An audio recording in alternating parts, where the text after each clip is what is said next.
राजस्थान की 16वीं विधानसभा।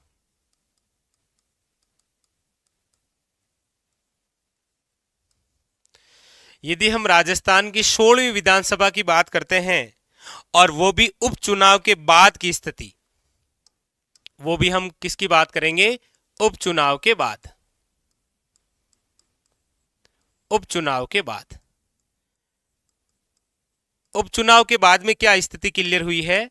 स्थिति ये क्लियर हुई है उपचुनाव के बाद में कि सबसे बड़ी जो पार्टी उभर कर आई है वो आपके बीजेपी, भारतीय जनता पार्टी।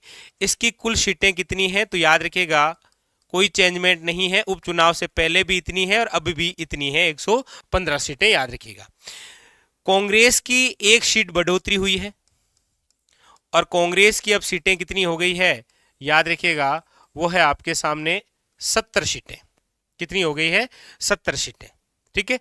इसके अलावा निर्दलीय की हम बात करते हैं तो याद रखिएगा निर्दलीयों की जो सीटें हैं वो है आपके सामने कितनी? 8। कितनी है? याद रखिएगा 8 सीटें। और इसके अलावा अन्य दलों की हम बात करते हैं तो अन्य दल की कुल मिला के आपके सामने सीटें हैं 7। ठीक है।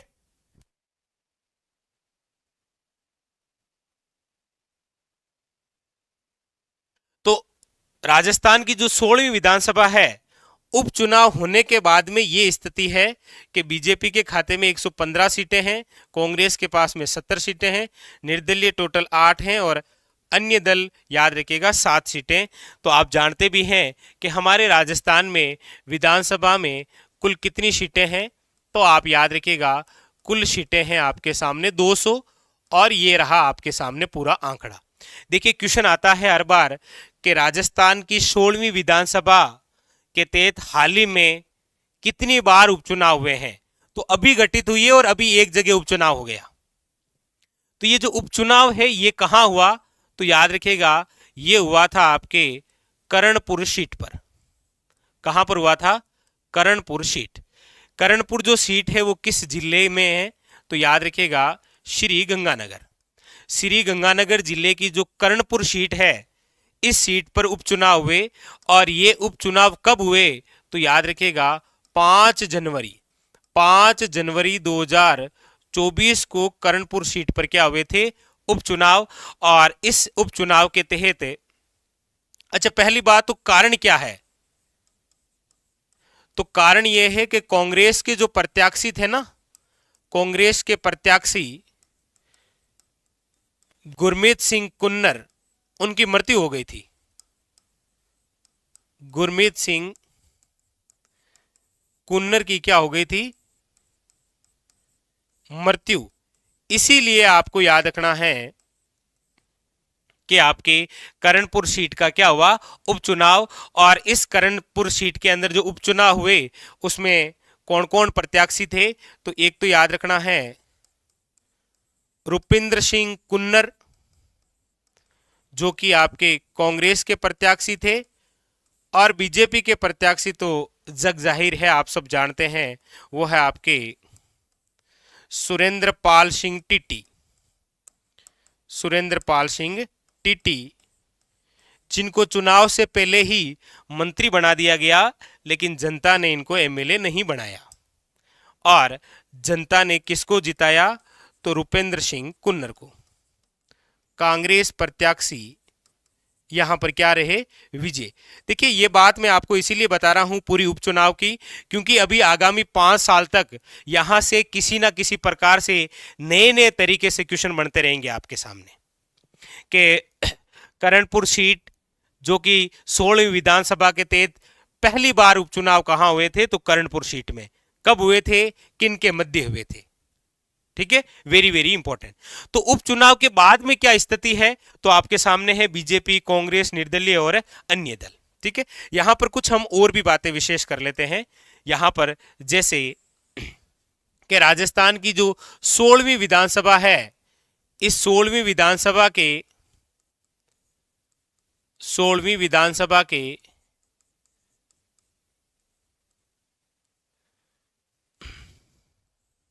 देखिए सबसे पहली बात 16वीं विधानसभा के अध्यक्ष कौन है? तो आप कहेंगे सर 16वीं विधानसभा के जो अध्यक्ष हैं वो बने हैं आपके, याद रखिएगा, वासुदेव देवनानी। वासुदेव देवनानी, ठीक है, याद रखिएगा। 16वीं विधानसभा के मुख्य सचेतक किसे बनाया गया? तो आपको याद रखना है मुख्य सचेतक जिसे बनाया गया है वो है जोगेश्वर गर्ग। याद रखिएगा, इंपॉर्टेंट बात, ठीक है, वेरी वेरी इंपॉर्टेंट। 16वीं विधानसभा के तहत याद रखिएगा नवनियुक्त या याद रखिएगा नवनिर्वाचित सीएम। तो याद रखिएगा नवनिर्वाचित जो सीएम है वो है आपके भजनलाल शर्मा। अब यहां पर थोड़ी सी इंपॉर्टेंट बातें हैं वो आपको और बता देता हूं कि ये जो भजनलाल शर्मा है, याद रखिएगा, ये आपके राजस्थान के 26वें सीएम बने हैं। कौन से बने हैं? याद रखिएगा, इंपॉर्टेंट, 26वें मुख्यमंत्री के रूप में इन्होंने शपथ ली। लेकिन व्यक्तिगत के तौर पर यदि आपको पूछा जाए तो याद रखिएगा 14वें व्यक्तिगत के रूप में सीएम बने हैं, ठीक है। आज तक हमारे राजस्थान के अंदर 14 व्यक्ति सीएम बने हैं। उनमें से कोई व्यक्ति 3 बार सीएम बना है तो कोई 2 बार बना है, ठीक है। इसी प्रकार याद रखना है आपको कि भजनलाल जो शर्मा है वो 26वें मुख्यमंत्री बने हैं, लेकिन व्यक्तिगत रूप में 14वें है, याद रखिएगा। इनकी जो सीट थी वो कौन सी थी? तो याद रखिएगा सांगानेर विधानसभा क्षेत्र, ठीक है, सांगानेर विधानसभा क्षेत्र, जो कि आपके कहां पर है?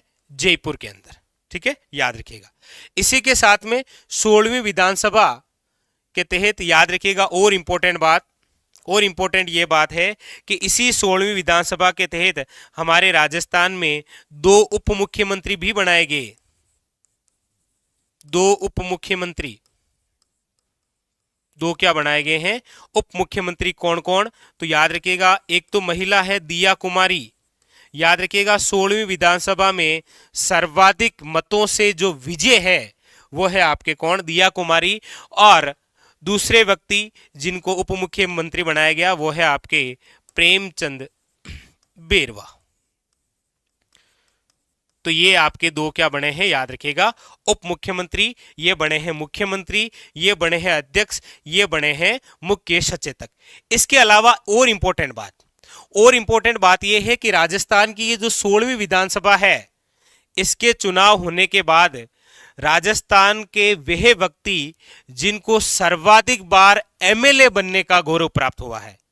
आपको डायरेक्ट ही पूछा जाए कि राजस्थान में सर्वाधिक बार विधायक कौन बने हैं, तो आपको याद रखना है यहां पर इंपॉर्टेंट बात। देखिए,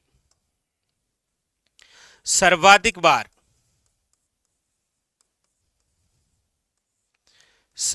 बार एमएलए यानी कि विधायक बनने का जो गौरव प्राप्त हुआ है वो है आपके कालीचरण सराफ।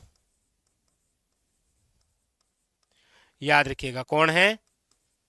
कालीचरण सराफ। और ये कितनी बार बन गए हैं?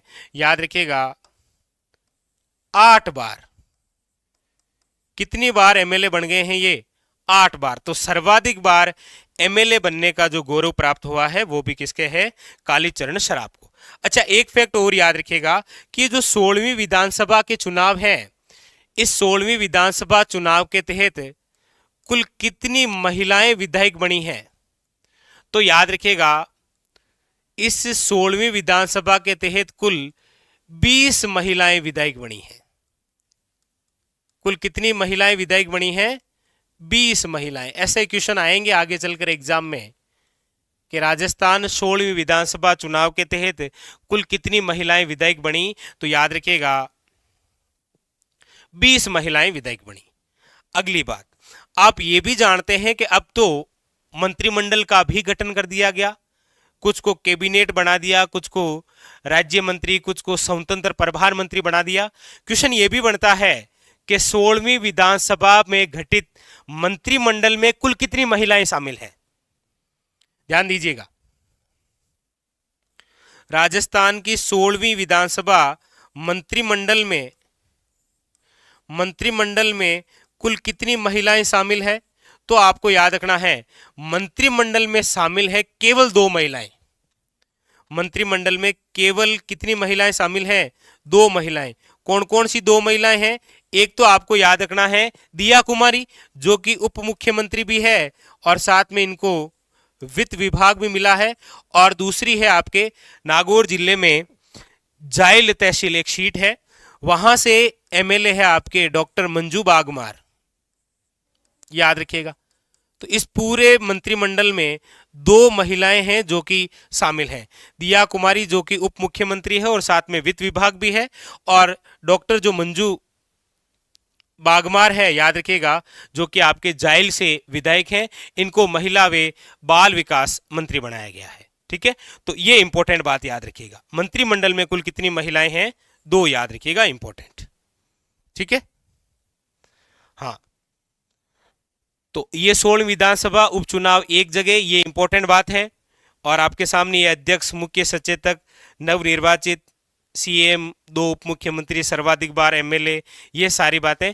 और एक आप कमेंट करके बता दीजिएगा कि इस पूरी 16वीं विधानसभा के तहत सबसे युवा, ये आप कमेंट करके बताइएगा कि सबसे युवा एमएलए कौन है। ये तो मेरे हिसाब से आप सबको पता होना चाहिए कि राजस्थान के अंदर ये जो 16वीं विधानसभा है, इसमें सबसे युवा एमएलए कौन बने, ये आपको कमेंट करके बताना है। इसके अलावा यहीं पर आपको और कुछ विशेष सूचना बता देता हूं। जैसे आपको पता होगा, अभी हाल ही के अंदर नवनिर्वाचित हैं आपके कौन? मुख्य सचिव सुदांश पंत, याद रखिएगा, इंपॉर्टेंट। ठीक है, चलिए, तो ये थी आपके 16 विधानसभा उपचुनाव के बाद कुछ और इंपॉर्टेंट बातें। अब तो बस एक ही काम बचा है कि स्टार नहीं लगाया, ये लो लगा दिया, प्रमाणित कर दिया। ठीक है,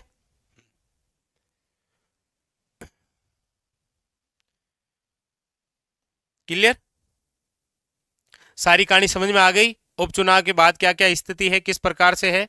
ठीक है, चलिए, तो क्वेश्चन है आपके सामने ये था कि कर्णपुर विधानसभा के उपचुनाव में रुपेंद्र सिंह कुन्नर द्वारा भाजपा प्रत्याशी को हराने के बाद कांग्रेस